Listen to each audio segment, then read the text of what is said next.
outside? Should I run and hide? How do I take my company worldwide? Do you love the law? Did you watch Hee-Haw? What's the weirdest thing that you ever saw? What's it like in court? Favorite sport? Can you help with my book report? Is my hair too long? Am I right or wrong? And do you mind if I sing along to anything? Ask Alan anything in the world.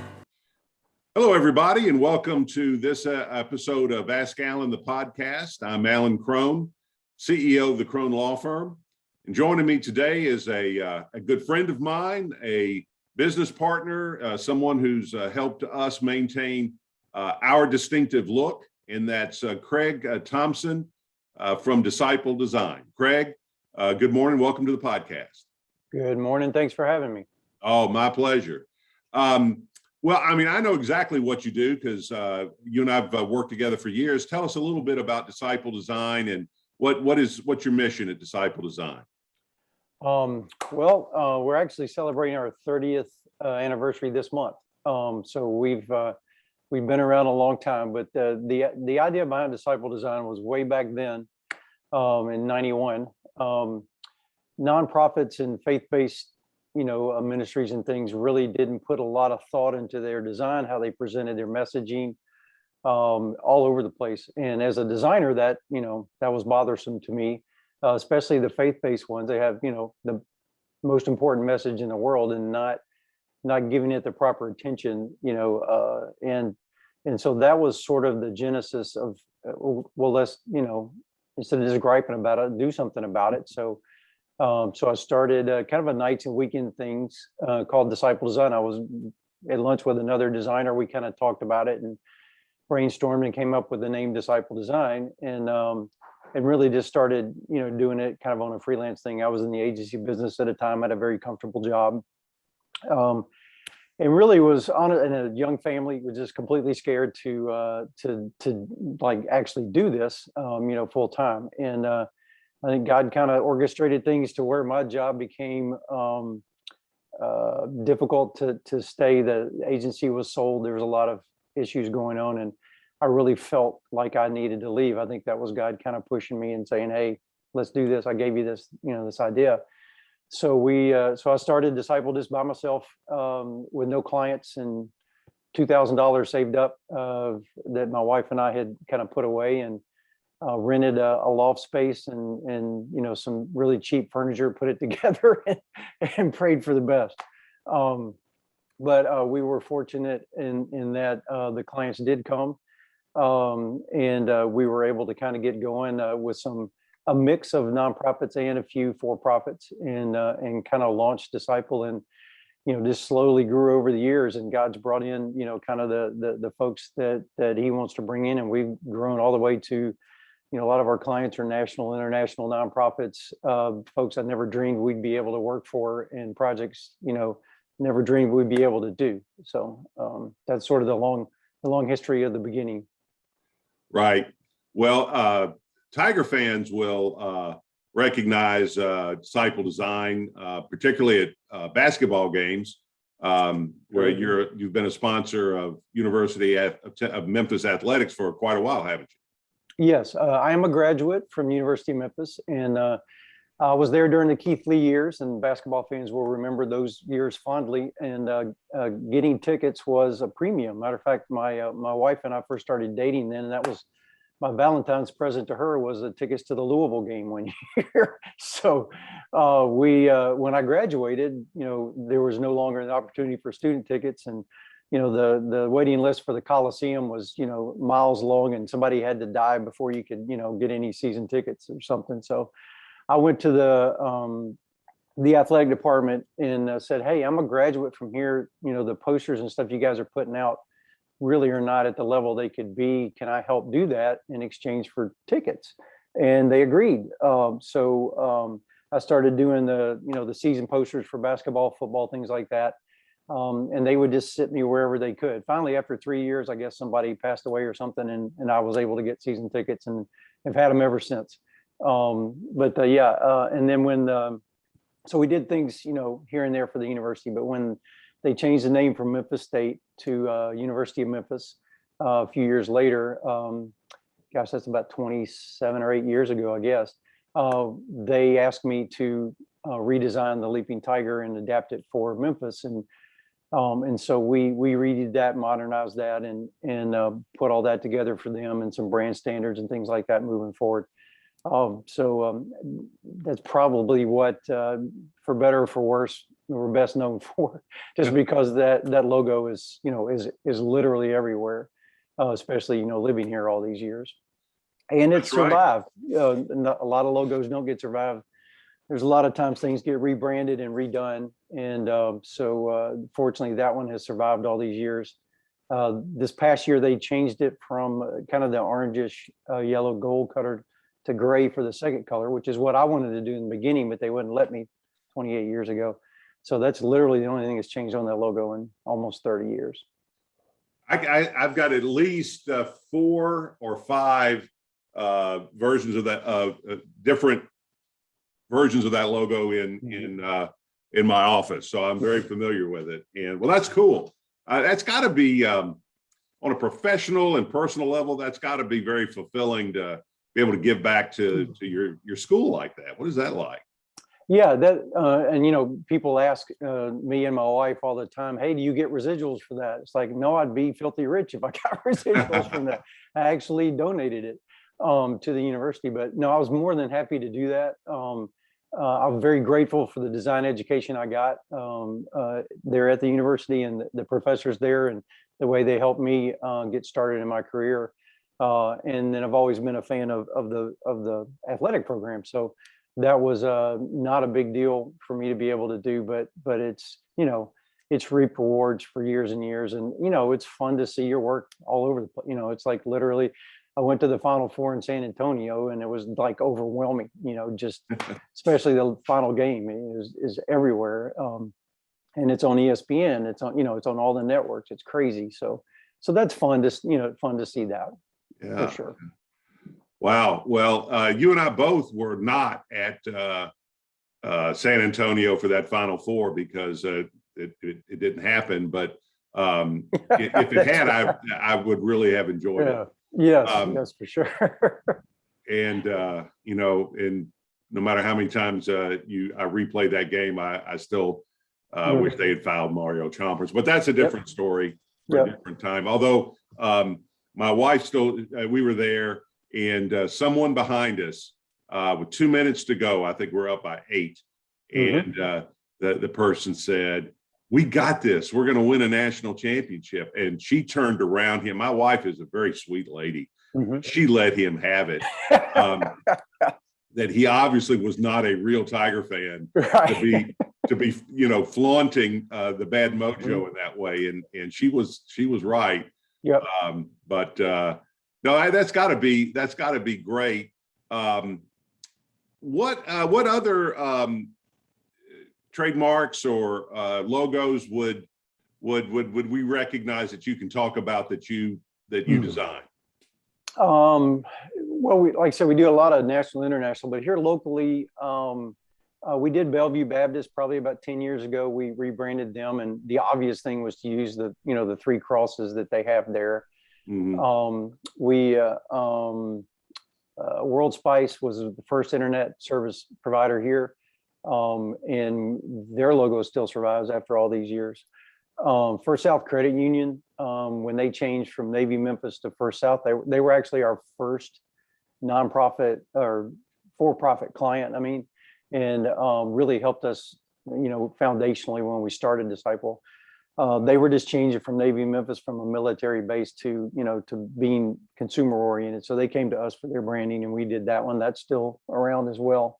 A lot of streets ministries and a lot of nonprofits that people may or may not have seen, but we've done a lot of startup brands around here as well. Memphis is a great market for entrepreneurs and folks starting up, and that's something that we feel like is one of our strengths, is really helping people communicate who they are and what their mission is, and whether it's a product or service or a mission, whatever. And we love doing that kind of work. Well, we have a lot of entrepreneurs that follow this podcast. What advice from a branding standpoint would do you have for somebody who's either just started a business or thinking about starting a business? How should they approach their brand look? Yeah. One of the most important things for me is to have the right name and the right logo. The logo is a foundational element that everything else builds on. And I think a lot of folks make the mistake of not, well, we'll worry about that later down the line. I got all these other things to worry about.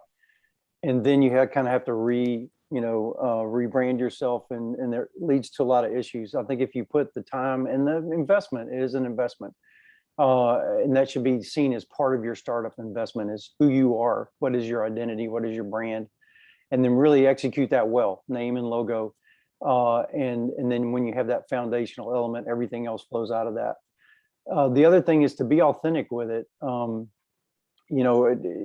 Most entrepreneurs have, an origin story, have a reason why they're doing, a passion, whatever, to adequately reflect that in what you're in your name and your logo, and not be afraid to be authentic with that, and brand it properly, so that when people encounter your brand or your mission or your product, then there's a realness there, and a connection to that, so that you're not, I guess I hate to use the word authentic a lot, but that's really important, I think, to start off that way and then build upon that.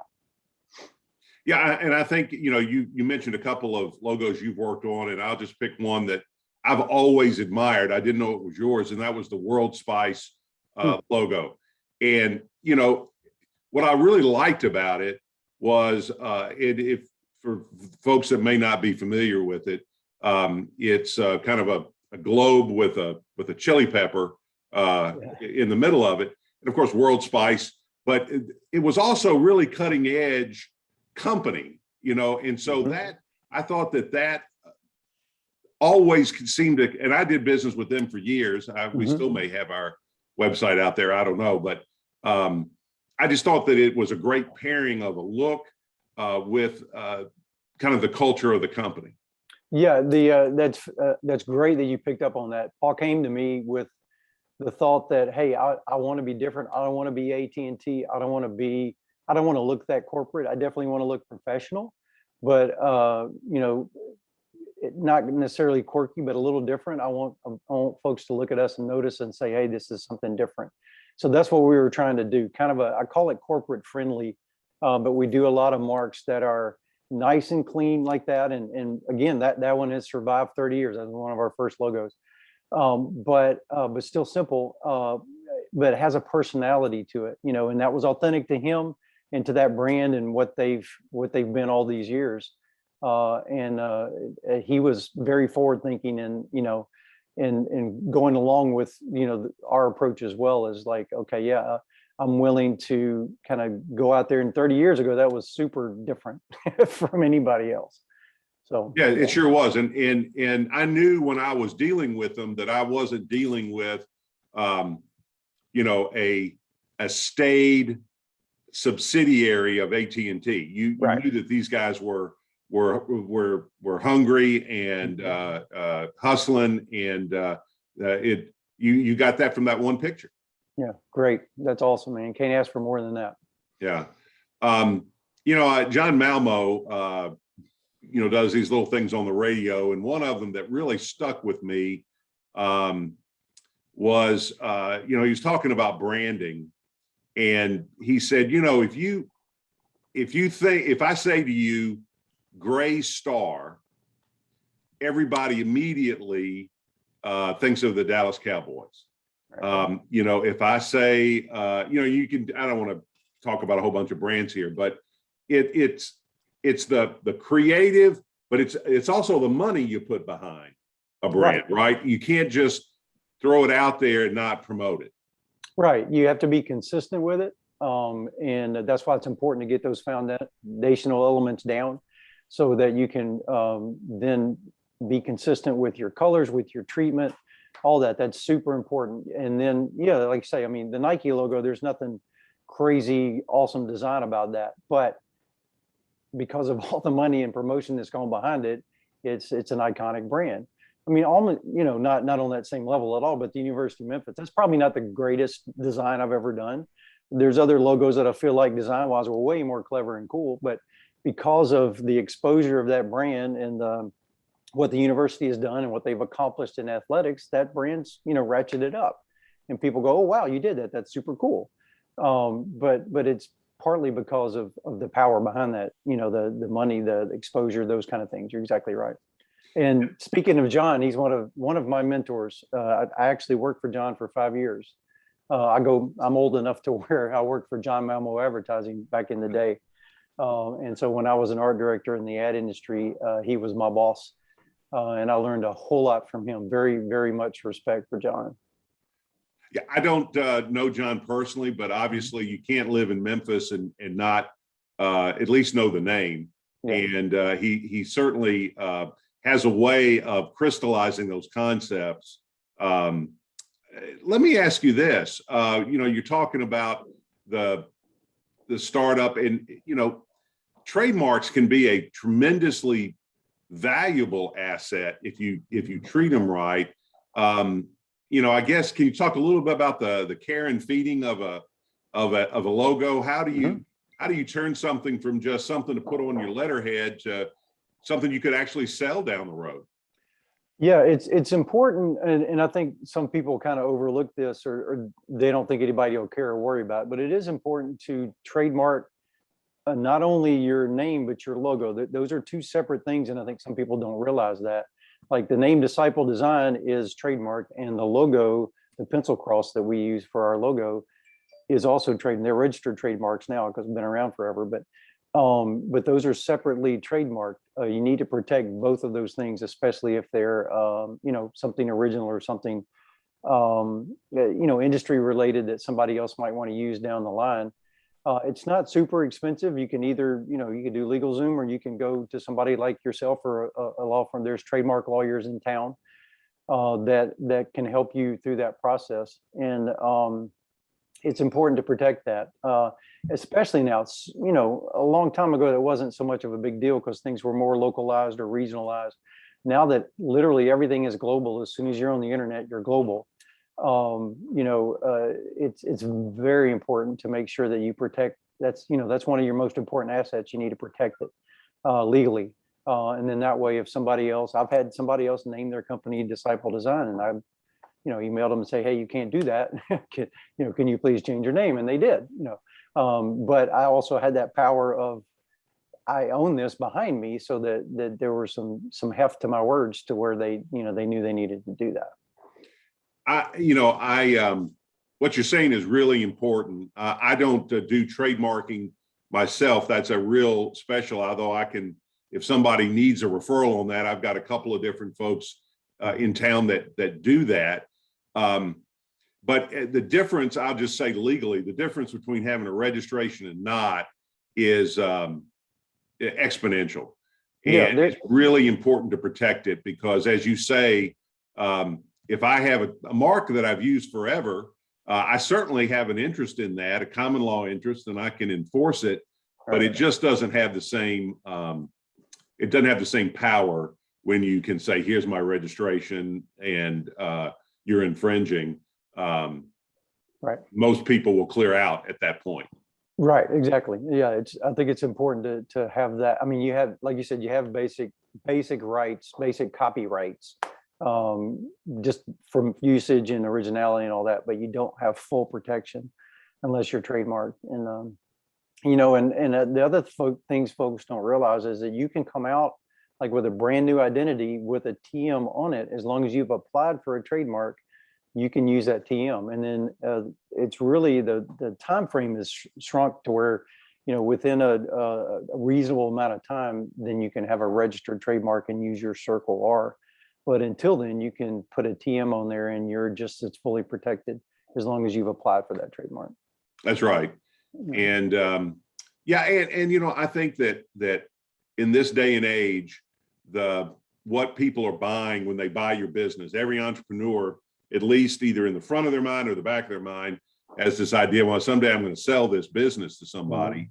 Right. And that trademark, if you maintain it properly and promote it properly, it can be more valuable than your customer list. And so it's not insignificant. The other thing that I'd like your thoughts on is, this seems to be one of those things that I talk to a lot of entrepreneurs, and they say, well, I've got this name and I really like it. I don't want to go to the trouble of trademarking it right now because I want to use my cash to grow my business. But you can end up promoting that mark and somebody else trademarks it on top of you, or is using it across the country and you just don't know about it. And you put all this time and money into it, and then you gotta change it. If you got a horror story on that? Fortunately, I don't personally have a horror story. I do know one locally. It's Kooky Canucks downtown here. They started out as Bigfoot brand, and found out after a year or so after being in business that somebody else owned that, and they had to 2-3 years in completely rebrand their restaurant, and it was very, very expensive. Now they survived it and it's great, but that's something that that's kind of worst case scenario. It's like you've just now established your identity, and now you got to start all over, and it's expensive and it's painful, and so that's definitely something you want to avoid. That's that's kind of the only one that comes to mind, but it's definitely now that you're competing with the world, not just Memphis or the region. That's the point, is that pretty much and that's why honestly we didn't used to get into naming. People would come to us and say, hey, do a logo and a business cards, whatever. But now people come to us and say, can you help us with a name and a logo? Because it's so hard to name things now, because there's, you're competing with literally the globe. And so there's a lot of overlap and obviously a lot of commonality. So coming up with an original name is like, okay, now I need a creative person to help with this because I can't find anything that I can own. And so it's hard. I mean, it's hard for us. I mean, we come up with a list of names and there's 4 or 5 we love, and then we go vet them out on the internet, and it's like, okay, can you use any of those, or there's only one of those that survive. And so we're back to the drawing board and doing some more names and stuff. So it's even harder than the design part. Hopefully it's a little easier for us to come up with original designs, but original names are difficult. Well, let me shift gears, and I could talk to you about this all day. And maybe we'll do another show where we just talk about the legal and practical sides of trademarking and icons, because I find that whole thing fascinating. The way it's almost metaphysical, the way you create a brand and it becomes embodied in that icon, right. Or logo, or whatever you want to call it. But you mentioned that you went to the University of Memphis. Are you from Memphis originally? I am. I was born here just down the street at Methodist Hospital, and I'm a lifelong Memphian. I've never, except for a couple of months, lived anywhere else, my whole life. I've been fortunate later in life to do a tremendous amount of travel, a lot of international travel, and go all over the place. But literally never more than a couple of weeks out of Memphis, except for that one little 2-month period. And so I'm very very pro Memphis, and very I don't know, I've always been proud of being from here, not ashamed of being from here. I think Memphis has a lot to offer, and it's kind of one of those hidden gems that a lot of my clients coming here, from other places have, been pleasantly surprised. I think you're absolutely right. I've never had anybody come to Memphis from out of town who said, that was not as great as I thought it was going to be. Right. They usually have fairly high expectations, but Memphis usually exceeds their expectations. I would agree. So were you always creative, artistic growing up, or how did you decide you were going to go into the design business as a profession? Well, when I was a kid, all I wanted to do was draw. I just always have drawn for whatever reason. And used to get in trouble in school because I'd fill up my writing tablet with drawing and didn't have any more room to practice my letters. So that's just always been something I've, pencil drawing, whatever, interested in as a kid. And when I got into high school, I just took all the art classes I could immediately. And my high school art teacher, I think when I was a sophomore or a junior, said, you could make a living doing this. I'm like, okay, that's it. I mean, I had no other thought about it. It's like, if I can make a living doing art, then that's what I'm doing. Originally in my head, I was thinking I wanted to be an illustrator, just because I love to draw so much and all that. But as I got into college, especially at Memphis State, one of my professors, Calvin Foster, who's another mentor of mine, has been, great. One of the great teachers that when I was there during that time period, basically taught me concept and the idea behind the logo, the idea behind the ad, or whatever it is you're doing. And I just gravitated to that. I really enjoyed that part of the process, coming up with concepts and ideas and then executing. So I segued into graphic design instead of illustration for a major, BFA with concentration in graphic design. And that led to a career in advertising as an art director and designer for about 10 years before I started Disciple and decided to go in more straightforward into design full time versus just being an art director. And so that's kind of how that process all worked out. Well, I really envy, I'm not supposed to envy, but I really envy folks that have that much of a driven mission, that they know who they are and what they want to do at such an early age. I felt very fortunate. Yeah, I felt very fortunate. I had a lot of friends that, were in college. I'm not sure what I want to do, what I want to major in. There was never even an iota of another thought in my brain. And it didn't matter, whether I made money or not. It's like, if I could, this could be my career. I'm not worried about being rich. If I can just do this, that's great. It's like, it wasn't, it was just something I didn't even give a second thought to. Fortunately, I have been able to, make a career out of it and raise a family and put kids through college and all that kind of stuff. But it was really just, it was not even a decision for me. And I felt very grateful for that, for being, I think God gave, there's some natural talent there. And then obviously it's our job to develop the talents he gives us.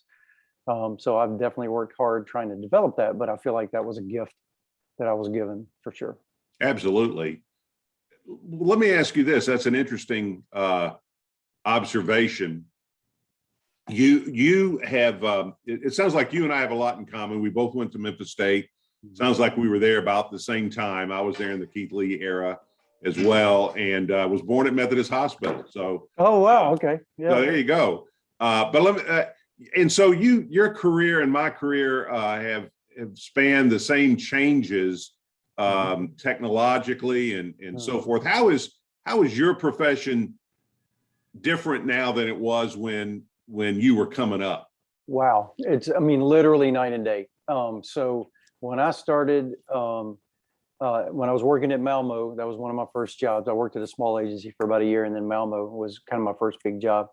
I was literally handwriting headlines, doing marker comps for ads or logos or whatever I was working on. And no computers in sight, not even, that was years away, doing paste ups, sending off for type, sending off for everything, all there different people. There are whole industries that are gone now from, there was a typesetting industry. There was a color industry where they processed all the color, photography. Photography was film, all that literally everything in our business has changed. I started Disciple 30 years ago without a computer. I had a rack of markers and a tracing paper pad. Now I quickly had to adapt and learn. And fortunately, I had somebody working, buddy of mine, David Terry, that we shared office space, and he was working on the computer. So he kind of taught me the computer. I had to learn, I'd already graduated and all that. The year I graduated was the first year of a computer graphics class in Memphis State. So I kind of had to learn that, on the fly as my business was already going. So our industry is completely different than it used to be. when I got in it, you could not be a designer or art director if you couldn't draw. I mean, I had to hand do all these layouts and, and ideas and things like that, and interpret those in an illustrative way. Now, that's not necessarily a requirement. You can be creative, but not necessarily be somebody who likes to draw and be, hugely successful in this business. There's a lot of things that the software can do that we had to do by hand back then. So in some ways, it's a lot better and easier because all these tools are at our hands. In other ways, all these tools are in my hands now and not somebody else's, and so I've got more to do, right? Right. So that's kind of the good and bad about that. I happen to enjoy that. I love doing different things, and so being able to have my hands involved in several parts of it is great. So it's really put a lot of power in the designer or art director's hand that used to be in multiple folks' hands. So in that way, I do miss a little bit of the collaboration. I used to, there was a photographer's rep, and, all the people you dealt with, and typesetters and color engravers and all those folks that were kind of involved in a big project that necessarily aren't anymore. And it's more on, kind of on the creative person to kind of deal with all of that. And I miss a little bit of that collaboration because, sometimes that makes the work better, having a different eye on it, things like that. But there's other folks to collaborate with now, and we do a lot of videos. So I work with videographers and lighting folks and stuff, and animators and things like that. And other designers here at Disciple, we work together and collaborate. So we still try to maintain that atmosphere. But man, the industry's way different than it used to be. I remember when I was at Malmo, we produced a set of, I think, 6 or 7 commercials for a brand called Country Fried Chicken. They were the number 2 brand behind Tyson at the time, and we were doing this big national campaign. Went out to LA, shot for 2 weeks, spent $750,000 on all these spots. And all this time, food trucks and big trucks would fly. And now, I'll go out with a crew of 2 or 3 people and do the same level of execution that we did, 40 years ago, with just 2 or 3 people and super, cheaper equipment and not near all the folks. And also it's that part's kind of, it's changed a little bit for the better too. You can be more nimble. I do a lot of stuff in other countries that allows that to happen as well. Things are battery operated, things are portable, things are smaller, so we can go into villages and go into rural areas and capture things that we could not, maybe have done in the past. So, some things good, some things bad, but I think for the most part, it's been incredible to see all that for that, for my career to go from paste up to, electronic. It's mind-boggling. How about your clients? Do your clients approach working with you in a different way than they did back then? Yeah, I think there's way more awareness from the client side of the value of design and the value of branding, where, the first 10 years of Disciple, I had the speech of, hey, it's okay to spend money on design. If you want people's money for your ministry or for your nonprofit, then you need to look like you can handle the money. And, I had to give that speech over and over and over again and justify, what we did. And I don't really have to do that anymore. People understand that. So I think the clients are much more aware of the value of a logo, of the value of branding, and the value of design, and also of properly communicating your message. If you have something that you're wanting to do, you want to change the world in some way, or you've got this new, service or product that's going to make people's lives better, then you got to be able to communicate that well. And I think clients are way more aware that I can't just put this out there and expect people to love it. I need to, educate folks and have folks understand, what we're about, why we're here. So telling those stories, and that's something we really focus on. We focus on concept and telling stories, having an idea behind what we do, and then having a compelling story for the brand or whatever. And I think clients definitely have come around to that in the last 10, 20 years versus when I first started. I think you're right. I think that consumers, businesses are much more aware of what's around them and what affects them than they were 20 or 30 years ago, and have opinions about it. People come to me and will already have a free-formed opinion about where their legal matter should go. And sometimes they're right, sometimes they're wrong, but at least they come with something. They're not just asking me to, handle it. Right. And I would imagine that's the same. People come to you now maybe with more of an idea of what they'd like their look to be than maybe they would have 20, 30 years ago. Yeah, and that can be good and bad.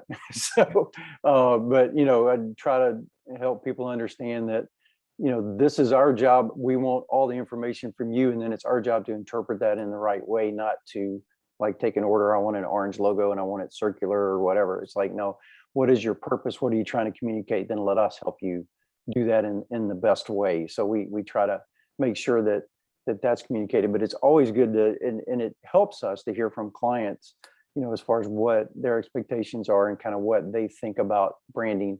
And then it's our job to take that and run with it. Sure. Although as a Memphis fan, I would never want an orange logo.